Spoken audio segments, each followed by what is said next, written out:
Hey everybody, today we are reviewing the LG UJ6300 4K HDR Ultra HD TV. This is the entry-level point into LG's 4K TV lineup, and the question is, what kind of picture quality and performance can you expect from an LG manufactured entry-level TV? Well, that's exactly what we're going to show you. Let's first take a look at the design of the TV, and to be frank, it's pretty low on frills and thrills. The TV's back panel and stand are all unremarkable plastic, and the bezel isn't ultra thin, but it's still far more handsome than many less expensive TVs. LG puts a decent touch on the looks, and the set is sturdy enough to stand the test of time.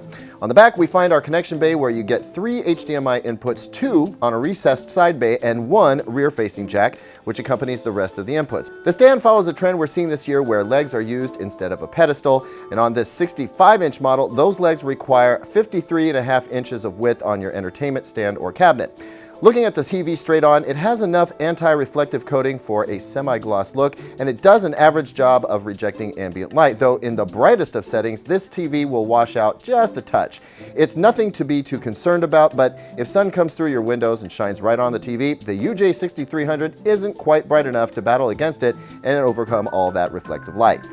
Powering the TV on for the first time launches the webOS Smart TV Wizard, and this is where you'll connect to Wi-Fi, set up your cable box, or scan for channels if you use an antenna. Once the TV is up and running, we recommend Expert Dark Room or Expert Bright Room mode for the best and most accurate picture quality right out of the box.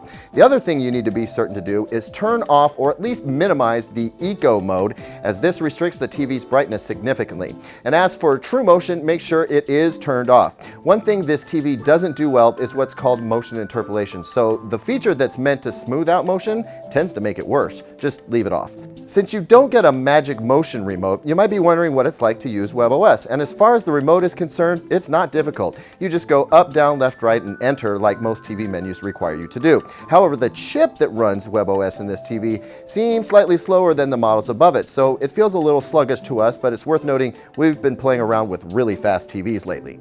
As for picture quality, the UJ6300 does as well, and in some cases a little better, than TVs from competing top-tier manufacturers. This, as I mentioned, is not the brightest TV, though its brightness is significantly improved when watching HDR content. With that said, this TV doesn't do HDR quite as well as some slightly more expensive models, so if HDR is what you are most excited about, it's probably worth taking a step up to the UJ7700, or better yet, the Super UHD SJ8500, both of which we've reviewed. Otherwise, this is a great TV for general use. Despite lacking the color brightness it needs to really stun you in HDR mode, it's still got a pretty vivid picture, and if you're stepping up from an older mid-tier 1080p model, you can expect several picture quality improvements.